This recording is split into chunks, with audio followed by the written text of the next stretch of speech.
বিদেশে এসেও যে খুব বেশি এইসব চিন্তায় যে শান্তি দেয় তা না, কিছু অশান্তি নিয়ে মনে হয় বাকি জীবন পর্যন্ত, একেবারে কবর পর্যন্ত এরকম অশান্তি নিয়ে যেতে হবে।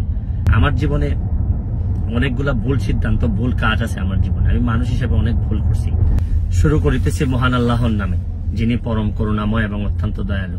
নিউ ইয়র্কে এসে পৌঁছাইছি, এখন নিজের ভাগনার গাড়িতে করে আমাকে আমার বোনের বাসা থেকে নিয়ে যাচ্ছে আমার মা যে বাসায় থাকেন এই বাসায়।